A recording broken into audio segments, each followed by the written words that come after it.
Welcome to the 11th annual special Bedtime Stories Christmas special. Tonight's bedtime story is called Nor Does He Sleep, and it's a story that changed a lot after I titled it, but I decided to keep the title the same anyway. Also, in terms of Christmas decorations, my wife and I have a single strand of blue lights wrapped around the railing of our balcony, and it's not going to impress anyone, but it's good enough for me. Let's begin. After the divorce, Lionel took Madge, who was his African Grey Parrot, and moved into a nice house in a nice neighborhood in Multi-Oak. He signed the Homeowners Association CC&R without reading it.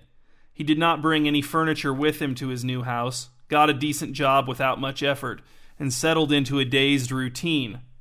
Lionel had thought he would be miserable, but his only interactions with misery were to occasionally spot it passing in the distance, hunting for him in the fog, its pale searchlight sweeping back and forth. It would find him someday, he assumed. It seemed inevitable. But until then, he would try to appreciate the state of non-misery in which he had been fortunate enough to land. The odds had not been in his favor.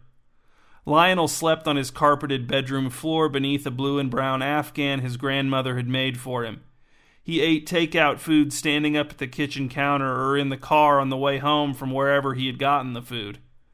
To pass the time, he either reread books he'd owned for decades by the light of a desk lamp on the floor, watched movies from an illegal streaming site on his tablet, or talked with Madge. Lionel liked talking to Madge because he knew that if anything she said made sense, it was by accident. He sometimes also took showers that he did not know how to conclude until the hot water ran out.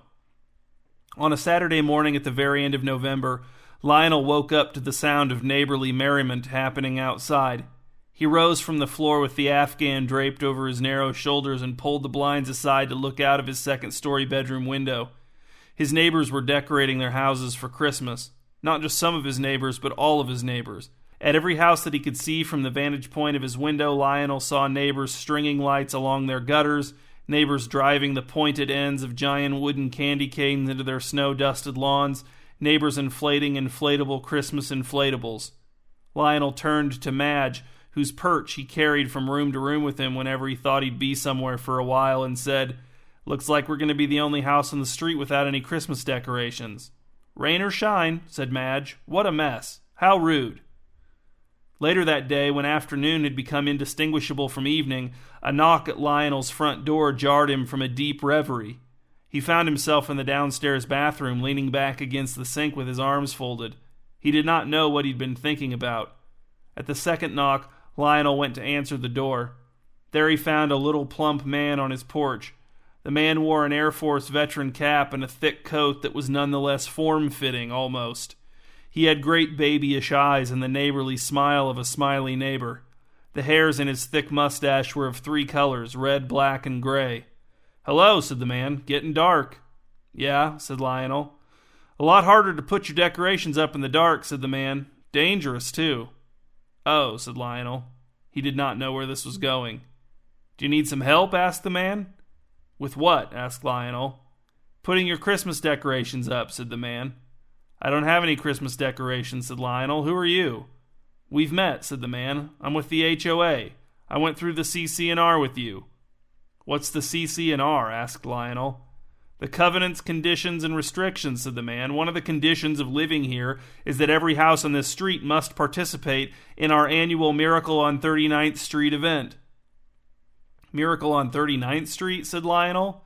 "That's the street we live on," said the man. 39th Street. "I know that much," said Lionel. "What did you say your name was?" "We've met," said the man. "I understand that," said Lionel. "I forgot your name." The man huffed through his nose. He said, "People come from hours away to drive through our Miracle on 39th Street event. They tune their radios to 88.1 FM and they hear a mix of Christmas songs that we make. We update it every year, but we always keep a few classics in there. And Nancy, I don't know how she does it exactly, but she hooks all of our lights up so they blink in different ways to the rhythm of the music. Different lights blink at different times. So some lights in some houses might be synced to the kettle drums in some songs, whereas other lights might be synced to the sleigh bells. And anyway, the Miracle on 39th Street event starts tomorrow, which is why everyone is setting up their decorations and displays today. The first day is always one of the biggest in terms of how many cars come through." "I don't have any Christmas decorations," said Lionel. But everyone has to participate, said the man. It's all in the CC&R that you signed.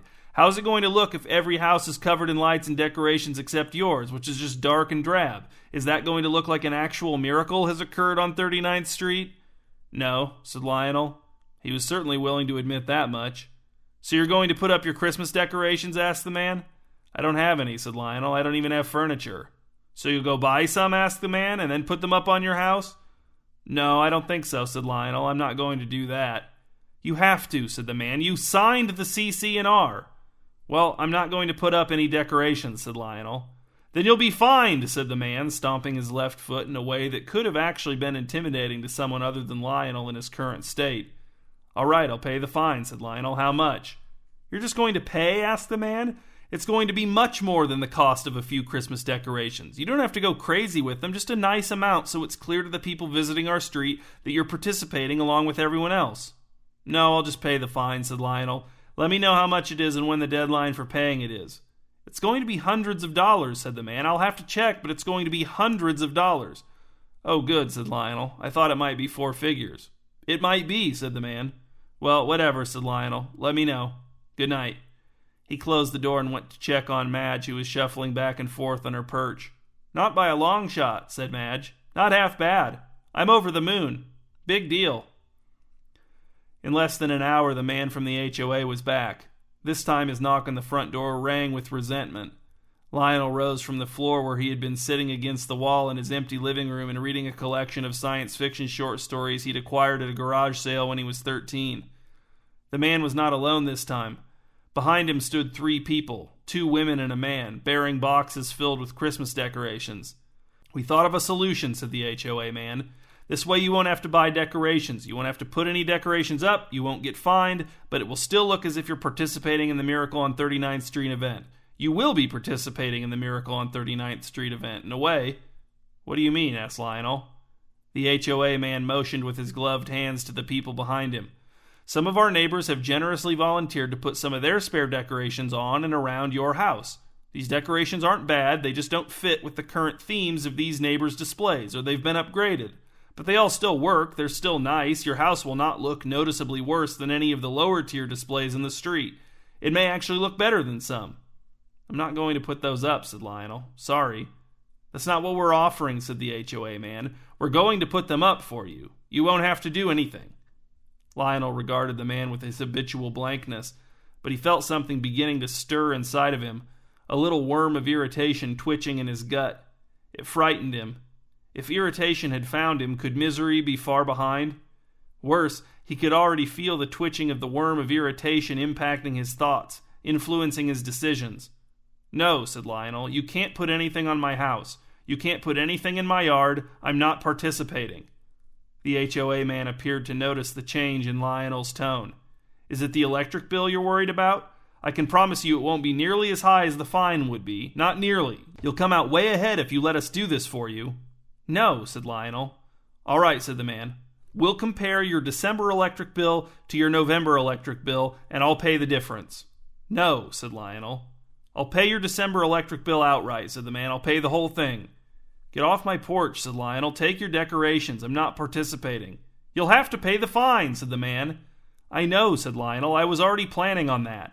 Please, said the man. We've been doing this for 15 years, and Lionel closed the door in the man's face and returned to the living room. Too much of a good thing, said Madge. Long way to the top. Lionel paced in his empty living room. Madge watched him with one perceptive eye, her head swiveling back and forth to track his progress. After a minute, Lionel felt ashamed of his open display of agitation, and he returned to his seated position against the wall, picking up his book where he'd left off when the knock had interrupted him. Was this really the story he had been reading? What was all this about conjoined clones and psychic rifts and perpendicular timelines? For the first time since he'd moved into the house, Lionel felt physically uncomfortable. Sitting against the wall made his back hurt. Changing the position of his legs only shifted the discomfort to a different part of his back. What he wanted was a chair. This realization made Lionel furious, and he flung the book across the room. There was nothing to impede its flight, so it struck the opposite wall and fell to the carpet. As Lionel struggled to his feet, Madge said, "What's so funny? Not so hot. Go for it." "What does that mean?" asked Lionel. Madge seemed surprised to be addressed in this tone. She clammed up. "I'm listening," said Lionel. "You might think I'm not, but I am." Madge shuffled to the opposite end of her perch and began grooming the feathers on her breast. Lionel left the house to run errands, any errands he could think of. He had lost his cover, and he wanted to be actively mundane. He wanted to move swiftly through mundane spaces and accomplish mundane tasks. Maybe as a moving, unthreatening target, he would be difficult to pin down until the fog could again close in around him. As he pulled out of his driveway, Lionel noted the attention of his neighbors. It was not friendly attention, their faces blinking different colors of disapproval as the strings and sheets and blobs and waves of lights layered over their homes pulsed to the rhythm of a holiday song that Lionel could not hear. To an extent, the errands worked. By the time Lionel got back to 39th Street, he had not quite disappeared into the fog again, but had successfully reduced himself to an inconspicuous silhouette, all but stilling the worm of irritation in his gut. He noticed the looks of his neighbors as he drove past them, but did not interpret the looks, did not even think to try. He found himself looking forward to returning to that book he'd thrown across the room. When he was in the proper headspace, he liked all that nonsensical sci-fi terminology. He found it soothing. Lionel almost drove past his own driveway. Then he realized, no, this was his house. He just hadn't recognized it because it was covered in Christmas lights. There was also a flimsy wooden cutout of Santa's sleigh on his roof, a manger scene with all the human characters missing in his front yard, and a plastic figure of some kind of Christmas monster he was not familiar with strapped to the post of his mailbox. Lionel swerved into his driveway, stopped short of the garage, and emerged from the car feeling eyes upon him. But when he turned in a circle searching for his spying violators, he did not see them. All of his neighbors who were outdoors were focused on putting the finishing touches on their own displays. Lionel tried not to think about his own feelings as he strode around the side of the house, searching for the main source of his imposed Christmas display's power. In the backyard, he found a thick orange extension cord running up to his roof. The female end of the cord was out of reach. He turned and followed the cord to where it ran beneath his back fence. He grabbed the cord with both hands and yanked, but nothing happened. He tried twice more to no avail. It was as if the male end of the cord had been welded into whichever outlet from which it was drawing power. Hedge clippers. If Lionel could find the hedge clippers, he could cut the power cord. Did he have the hedge clippers? Were they in the garage? He entered the house through the back and tracked wetness across the kitchen floor on his way to the garage. From the living room, Madge called, "Hard work! Not so fast! Better to give!" "Shut up!" shouted Lionel. "You'll electrocute yourself," called Madge. Lionel stopped with his hand on the knob of the door leading from the kitchen to the garage. He stared at his hand and the knob. To Madge he called, "What?" And in this stalled moment, Lionel realized that the worm of irritation in his gut had grown and transformed into a glowing serpent of fury, and that this glow, made literal in the form of the Christmas lights on his house, was a beacon for misery. And he realized that misery had followed that beacon and was now hovering overhead. And misery reached down into the fog, guided by the glow of the serpent of fury within Lionel, and plucked Lionel up with a robotic tentacle, and the clash of mismatched and imprecise imagery only served to make it more powerful, and Lionel sank to the floor, overcome. He was in misery. Lionel crawled upstairs to his bedroom and pulled the blue and brown Afghan over him like a burial shroud. He had not turned on the light in the room, but the Christmas lights on his house and the Christmas lights on his neighbors' houses penetrated the blinds in his window and cast his room in varying shades of merriment. This strange lighting contributed to the misery in which Lionel was now encased. Everything contributed to the misery. All of existence had turned traitor and joined up with the misery the moment it had found Lionel. All of the carefully curated neutrality with which Lionel had surrounded himself had revealed itself to be against him the moment the worm of irritation had changed to the serpent of fury and used the glow of the unwelcome Christmas lights to summon the misery to Lionel's hiding place in the fog. With the Afghan over his face, Lionel heard tiny footsteps approaching on the carpet. They stopped next to his head. "I should have closed the door," said Lionel. "I saved your life," said Madge. "I doubt the hedge clippers are even in the garage," said Lionel. "You weren't thinking clearly," said Madge. "You may have tried something else. You may have tried to gnaw through the cord." "You aren't making me feel better," said Lionel. "Not at all." That's an immature way to categorize every interaction in your life, said Madge. You do it with people, you do it with me, you even do it with inanimate objects. It was working, said Lionel. It had worked for months. So that's what you want? Asked Madge. You want to go back to how it was for the last few months? Yes, said Lionel. That sucks for me, said Madge. You know you haven't communicated a coherent thought to me since the divorce. It's just been a string of disconnected cliches. Awful. You prefer me like this? Asked Lionel. Is that what you're saying? You want me to be in misery? I want you to be in something, said Madge. You sound like Judith, said Lionel. I'm one of the best mimics in the animal kingdom, said Madge. If you want to make me feel better, said Lionel, then go fly around outside and take down all those lights our neighbors used to vandalize our property. I don't want to make you feel better, said Madge. I want you to feel better because you are better. So you're a traitor too, said Lionel. He thought about telling Madge about the worm and the serpent and the glow and the fog and Misery's robotic tentacle, but he doubted his ability to articulate it in such a way that she would understand the gravity of the situation.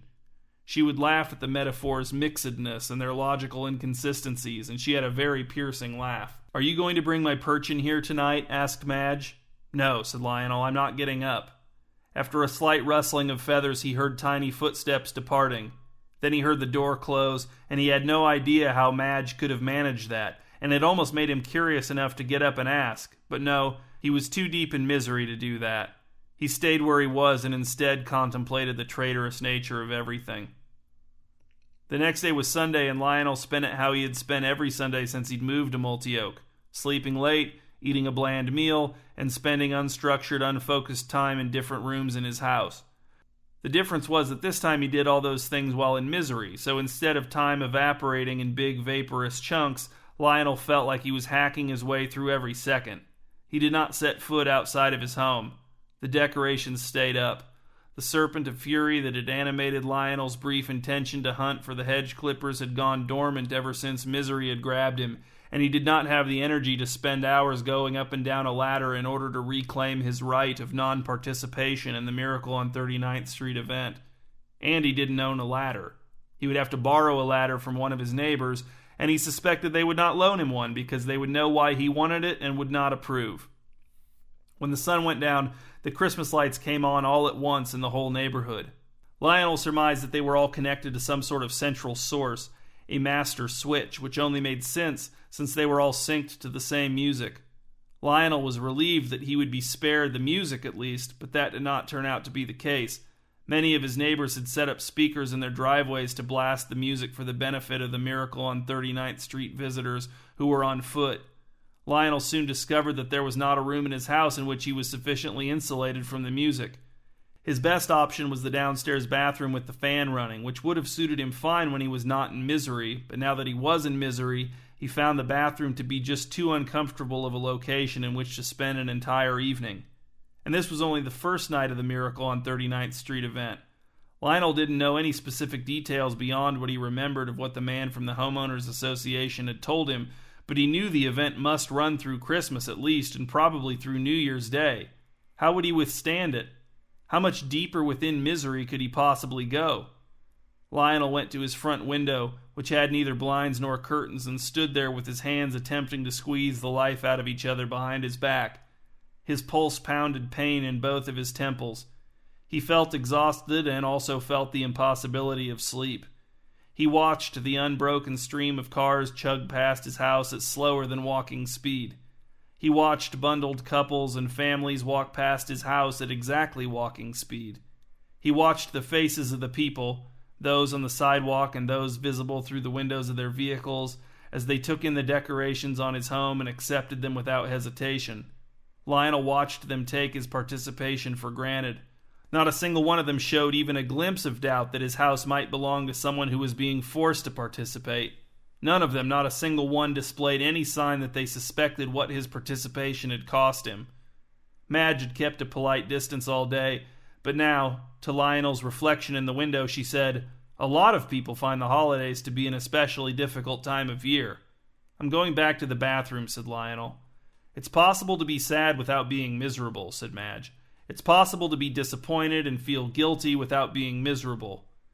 Back in the downstairs bathroom, Lionel was just about to turn on the fan in order to muffle a dance mix of Good King Wenceslas when he heard a knock on the front door. His instinct was to not answer it. He knew that whoever was at the door, they were on misery's side along with the rest of all that existed. However, this thought was followed by a perverse desire to prove himself right, so Lionel exited the bathroom, went to the front door, and answered it, just as a mother and 2 small children were turning away. When they heard the door open, they spun around again, the mother beaming a smile of pure panic, the young boy looking annoyed, and the younger girl contorting her face in ways clearly meant to relieve pressure on her bladder. "I'm so sorry," said the mother. "We were out walking, enjoying the lights, and Marissa, my daughter, suddenly said she had to go to the bathroom, and it's an emergency, and I didn't know what else to do except knock on the door of the closest house, and we just happened to be in front of—" Come in, said Lionel. "Hurry, the bathroom's right down the hall on the left." "Thank you," said the mother, pushing her daughter ahead of her as she rushed past Lionel. "Christoph, just stay and talk to the man until we're done. We won't be long." They thumped down the hall in their boots and slammed the bathroom door behind them. "Did you only let us in because you think my mom's pretty?" asked Christoph. His nose was red with cold but dry, which was a relief to Lionel, who was disgusted at the sight of nose wetness in others. "No," said Lionel. "I didn't want your sister to have an accident on my porch." "Where's your furniture?" asked Christoph. Lionel guessed that he was 10. "I don't own any," said Lionel.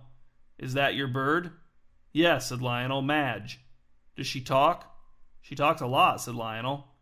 "What can she say?" asked Christoph. He approached Madge's perch with conscious bravery.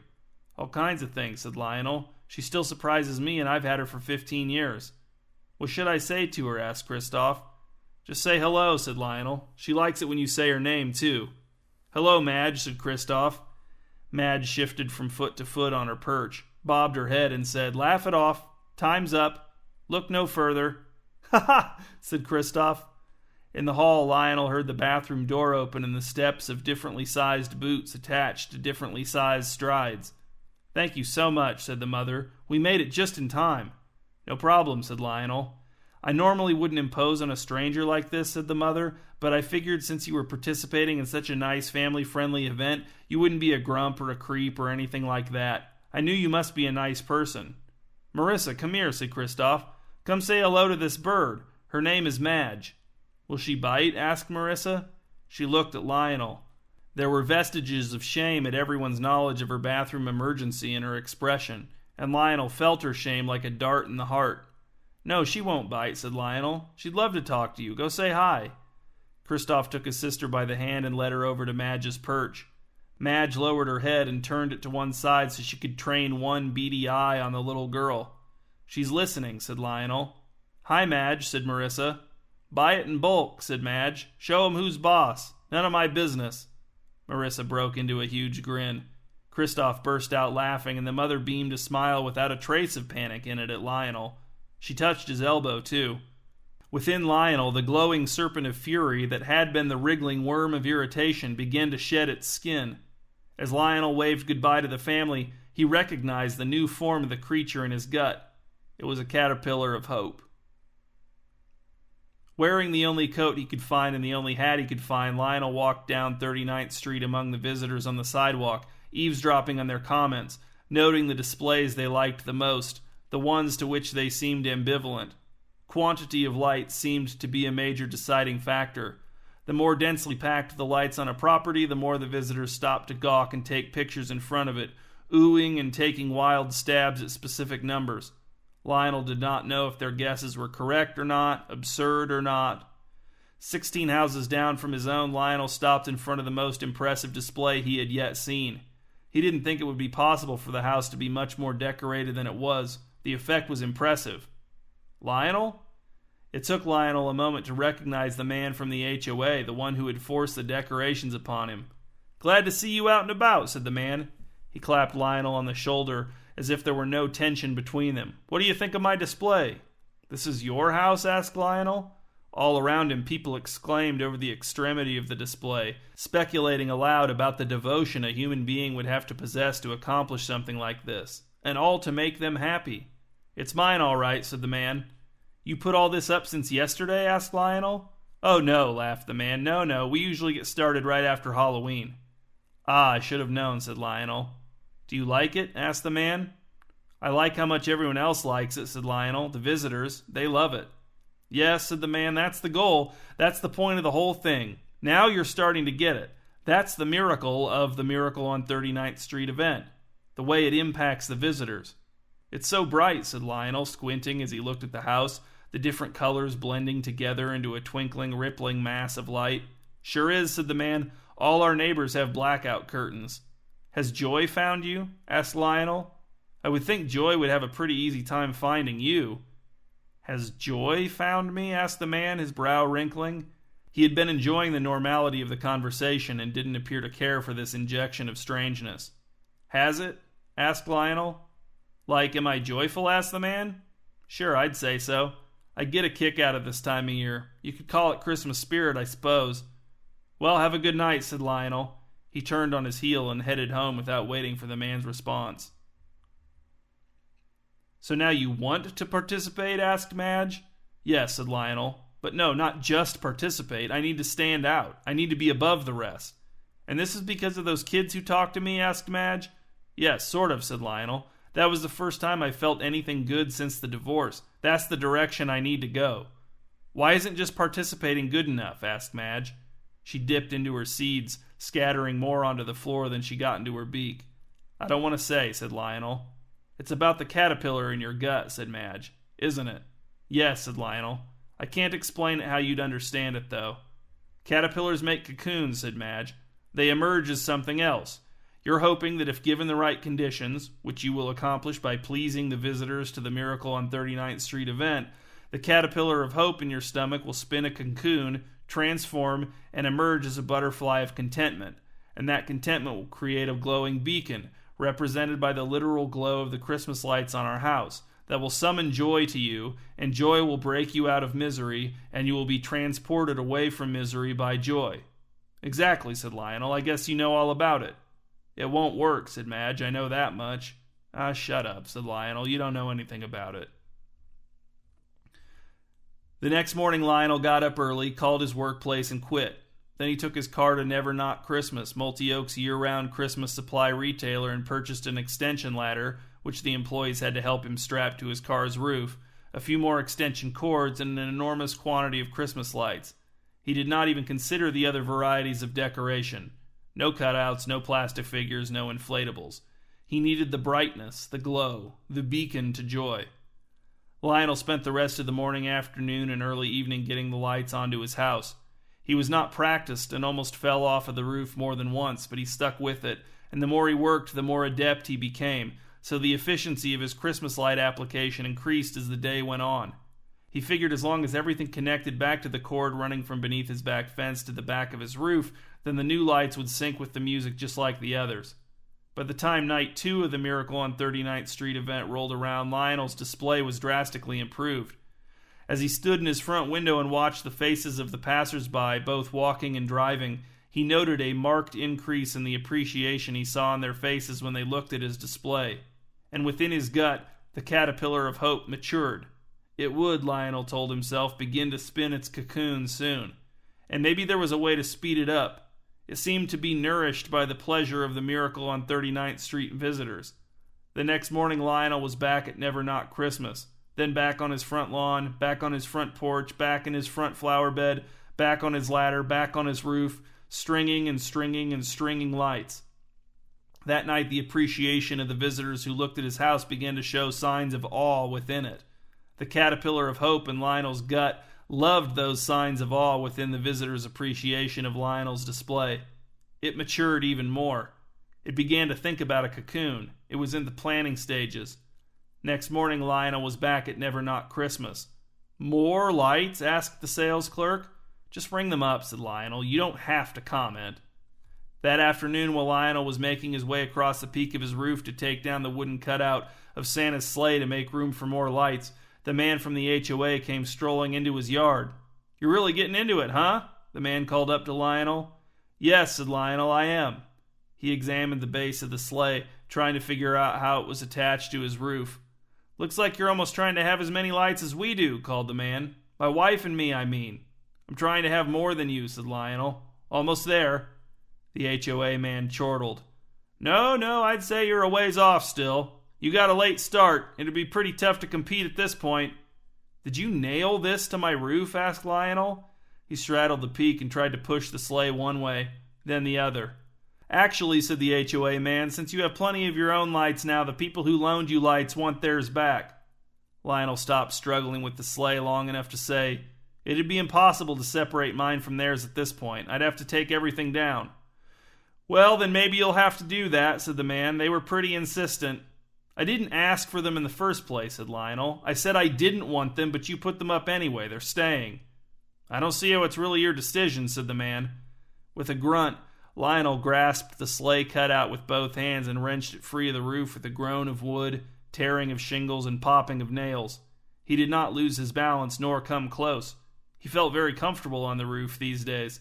He flung the sleigh off of the roof toward the HOA man, who had to spring backward to avoid being struck. "You've lost it!" shouted the HOA man. "You wanted me to participate," said Lionel. "This is how I participate."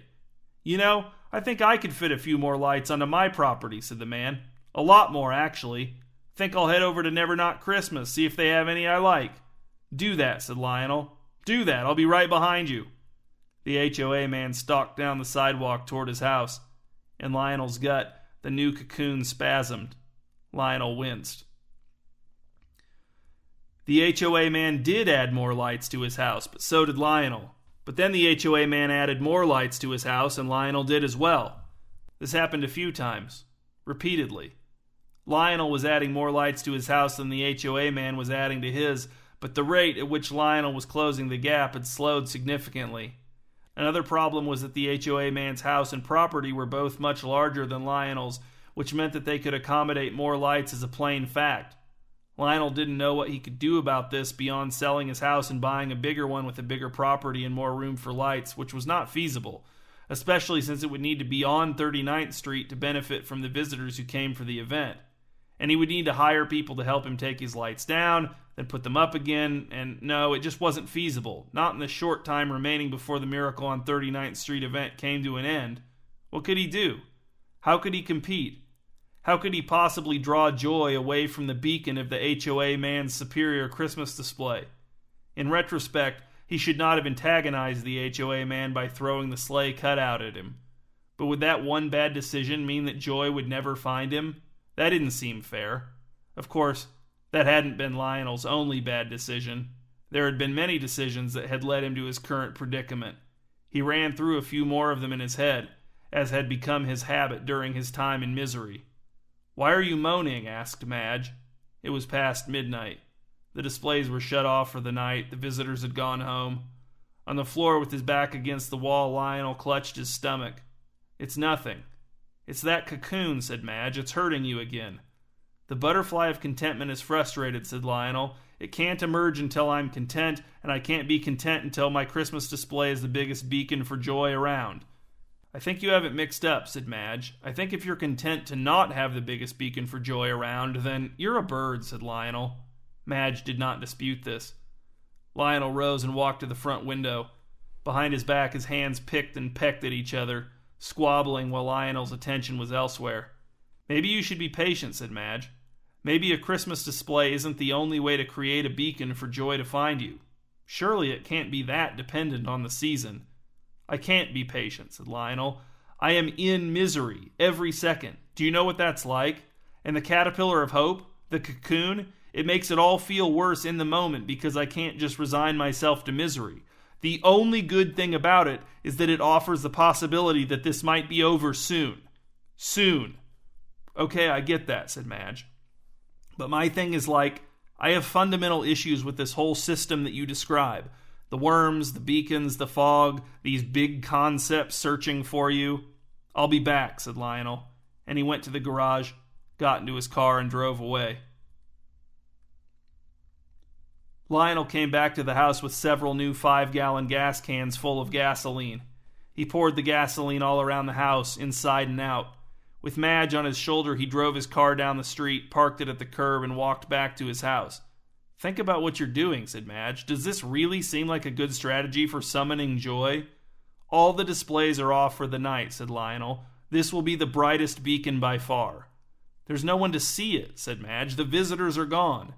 "The cocoon is opening without them," said Lionel. "The butterfly of contentment is emerging. It's now or never." He stood on the sidewalk facing his property. With the Christmas lights turned off, the only sign of Lionel's participatory efforts was an odd texture to the shadows in the front of his house, line upon line of green cord and dark bulbs. The aroma of gas was strong in his nostrils. It gave him a headache, but the butterfly in his gut, shaking off the last of the strands connecting it to the cocoon, loved it. Lionel lit a match, dropped it to the puddle of gasoline at his feet, and watched the flame race across the lawn and in through the house's open front door. Within minutes, maybe seconds, the house was engulfed. Even faster, Lionel thought, than was possible with nothing more than gasoline and a match. He felt Madge's claws digging into his shoulder, her wings flapping against his face, but that was nothing compared to the sensation in his gut as the butterfly of contentment glowed with a brilliance matched only by the beacon of Lionel's house, and indeed their glows were the same glow. And as the butterfly of contentment's beacon flared higher and brighter, it caught the notice, at last, of Joy. Joy saw Lionel. It had found him against all odds, and it was coming for him. He waited in misery, and had never felt so much an inhabitant of misery, had never felt so much that misery was where he belonged. But he was leaving soon, in minutes, in seconds now. Joy was coming to transport him away from misery, whether he belonged in it or not. And now Joy was above him. The butterfly of contentment flapped wildly in his gut, whipping his insides into a froth. From Joy, a tentacle of flesh came down to him, guided by the beacon, crashing through layer upon layer of misery's defenses, seeking Lionel like a homing missile. And then it had him. It coiled around his neck, an indelicate way to grasp him, but who was he to question Joy's methods? Joy's tentacle of flesh began to lift him, and Lionel felt as if his head were swelling, but he was leaving misery, and that was what mattered, and temporary discomfort was nothing compared to...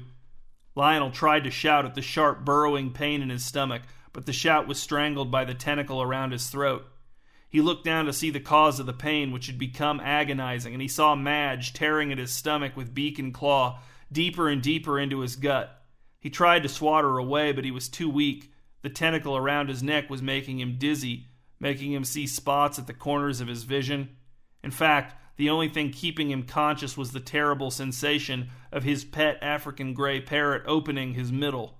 He looked down again, and Madge's head was now all the way inside the hole in his stomach. He could feel her rooting around inside of him, snapping and hissing.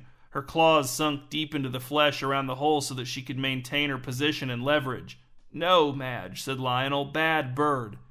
Inside his gut, then, Madge snapped once more, but this time with finality, and when she pulled her head out, there was a huge dark moth in her beak, its body a series of senseless segments, its wings scattering dust as they shuddered in death. Madge opened her beak once again to gather more of the moth inside, snapped it closed again, and swallowed. The tentacle released its grip on Lionel's neck. Lionel took one gasping breath and plunged back down into the fog. Perched on his shoulder, Madge pecked gently at Lionel's forehead. He was not conscious. The house fire roared like a mob. "There's a first time for everything," said Madge. "What's the big idea? Tell me about it." "That's what you think."